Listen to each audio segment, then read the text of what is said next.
నిన్న మన తెలుగు టైటన్స్ యుముంబాతో గెలిచారు. ఈ విషయం మీ అందరికీ తెలిసిందే. అయితే ఈ మ్యాచ్తో మన తెలుగు టైటన్స్ పీకేఎల్ సీజన్ 11కి 9వ విక్టరీ సాధించారు. అయితే ఇప్పుడు మన తెలుగు టైటన్స్ పాయింట్స్ టేబుల్లో ఎక్కడ ఉన్నారు, ఇంకా మన తెలుగు టైటన్స్ పీకేఎల్ సీజన్ 11కి ప్లేఆఫ్స్కి వెళ్ళాలి అంటే ఎన్ని మ్యాచెస్ గెలవాలి, ఇంకా సెమీఫైనల్కి వెళ్ళాలంటే ఎన్ని మ్యాచెస్ గెలవాలి, ఇలా మొత్తం ఫుల్ క్లారిటీగా మనం ఈ వీడియోలో చూద్దాం. వీడియోలోకి వెళ్ళే ముందు ఇలాంటి అప్డేట్స్ మిస్ కాకుండా ఉండాలి అంటే ఫస్ట్ ఆఫ్ ఆల్ మన ఛానల్ని సబ్స్క్రైబ్ చేసుకుని ఉండండి. ఇంకా అలాగే బెల్ సింబల్ని కూడా ఆల్లో పెట్టుకుని ఉండండి. First of all points table ఎలా ఉంది. పాయింట్స్ టేబుల్లో మన తెలుగు టైటన్స్ 14 మ్యాచెస్ ఆడి 9 మ్యాచెస్ గెలిచి 5 మ్యాచెస్ ఓడిపోయి 48 పాయింట్స్తో తెలుగు టైటన్స్ పాయింట్స్ టేబుల్లో సెకండ్ ప్లేస్లో ఉన్నారు. మరి ప్లేఆఫ్స్కి ఏ టీంలు వెళ్తాయి, టాప్ 6 ప్లేస్లో ఉన్న టీమ్స్ ప్లేఆఫ్స్కి వెళ్తాయి. అదే మనం 1-2 ప్లేసుల్లో ఉంటే డైరెక్ట్ సెమీఫైనల్కి వెళ్తాం. మరి ఫస్ట్ ఆఫ్ ఆల్ ప్లేఆఫ్స్కి వెళ్ళాలి అంటే ఎన్ని మ్యాచెస్ గెలవాలి, దీని గురించి నేను గతంలో కూడా చెప్పాను. అయితే మళ్ళీ ఒకసారి చూద్దాం. ప్లేఆఫ్స్కి వెళ్ళాలి అంటే ఎన్ని మ్యాచెస్ గెలవాలన్న దానికన్నా కూడా టోటల్గా ఎన్ని పాయింట్స్ వస్తే వెళ్తారన్నది చూద్దాం. ఇది పీకేఎల్ సీజన్ 9 పాయింట్స్ టేబుల్.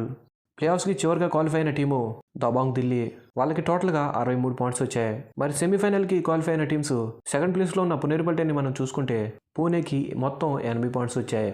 మరి ఇది ఇలా ఉంటే పీకేఎల్ సీజన్ 10 ఎలా ఉందనేది చూస్తే పీకేఎల్ సీజన్ 10లో చివరిగా క్వాలిఫై అయిన టీము పట్నా 69 పాయింట్స్తో ప్లేఆఫ్స్కి వెళ్ళారు. మరి సెమీఫైనల్కి సెకండ్గా క్వాలిఫై అయిన జైపూర్కి 92 పాయింట్స్ ఉన్నాయి. ఇప్పుడు ఇలా పాస్ట్లో ఉన్న పాయింట్స్ టేబుల్ చూసాం కాబట్టి ఇప్పుడు present PKL season 11 points table చూస్తే తెలుగు టైటన్స్కి 48 పాయింట్స్ ఉన్నాయి. కాంపిటీషన్ కూడా చాలా టఫ్గా ఉంది. ఇప్పుడు మన తెలుగు టైటన్స్ మొదటిగా ప్లేఆఫ్స్కి వెళ్ళాలి అంటే అదే క్వార్టర్ ఫైనల్ మ్యాచెస్ ఆడాలి అంటే ఆడబోయే 8 మ్యాచెస్లో 3 మ్యాచెస్ గెలిస్తే ప్లేఆఫ్స్కి క్వాలిఫై అవుతారు. ఇప్పుడు ఎలాగో తెలుగు టైటన్స్కి 48 పాయింట్స్ ఉన్నాయి, ఇంకా 3 మ్యాచెస్ గెలిస్తే 15 పాయింట్స్ వస్తాయి. అప్పుడు మొత్తం తెలుగు టైటన్స్కి 63 పాయింట్స్ వస్తాయి. మరి మనం గతంలో పాయింట్స్ టేబుల్ చూసుకుంటే 60+ పాయింట్స్ వచ్చిన టీమ్స్ ప్లేఆఫ్స్కి వెళ్ళాయి. కాబట్టి మన తెలుగు టైటన్స్ ఇక్కడి నుంచి 3 మ్యాచెస్ గెలిస్తే ప్లేఆఫ్స్కి వెళ్తారు, కానీ 100% చెప్పలేము. కాబట్టి ఆడబోయే 8 మ్యాచెస్లో మన తెలుగు టైటన్స్ 4 మ్యాచెస్ గెలిస్తే తెలుగు టైటన్స్ ప్లేఆఫ్స్కి వెళ్తారు, అదే క్వార్టర్ ఫైనల్కి వెళ్తారు. ఇప్పుడు మరి సెమీఫైనల్కి వెళ్ళాలంటే ఎన్ని మ్యాచెస్ గెలవాలి. గతంలో సెమీఫైనల్కి వెళ్ళిన టీమ్స్కి 80+ పాయింట్స్ ఉన్నాయి.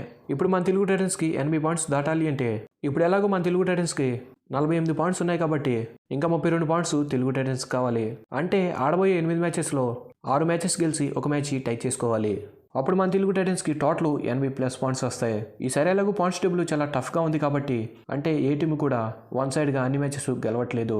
మేబీ మన తెలుగు టైటన్స్ సెమీఫైనల్కి వెళ్ళాలి అంటే ఆడబోయే 8 మ్యాచెస్లో 6 మ్యాచెస్ గెలిస్తే సరిపోతుంది. ఇలా అయితే వేరే టీమ్స్ మీద ఆధారపడి ఉంటుంది. కానీ కన్ఫామ్గా సెమీఫైనల్కి వెళ్ళాలి అంటే ఆడబోయే 8 మ్యాచెస్లో 6 మ్యాచెస్ గెలిచి 1 మ్యాచ్ టై చేసుకోవాలి, లేదంటే 7 మ్యాచెస్ గెలిచినా సరిపోతుంది. ప్రజెంట్ తెలుగు టైటన్స్ ఫామ్ సూపర్గా ఉంది. ఇంకా వీళ్ళతో పాటు పవన్ షరావత్ కూడా వచ్చాడు అంటే ఇంకా మన తెలుగు టైటన్స్ ఆపడం ఎవరి వల్ల కాదు. ఇలా క్వార్టర్ ఫైనల్ ఇంకా సెమీఫైనల్కి సంబంధించి మీకు క్లారిటీగా అర్థమైందని అనుకుంటున్నా. ఇప్పుడు మన తెలుగు టైటన్స్ పీకేఎల్ సీజన్ 11కి సెమీఫైనల్కి వెళ్తారా లేక క్వార్టర్ ఫైనల్కి వెళ్తారా అన్నది కామెంట్ సెక్షన్లో కామెంట్ చేయండి. నేనైతే మన తెలుగు టైటన్స్ పాయింట్స్ టేబుల్లో టాప్ 2 ప్లేస్లో ఉండి సెమీఫైనల్కి క్వాలిఫై అవుతారనుకుంటున్నా. Thanks for the watch. Have a nice day.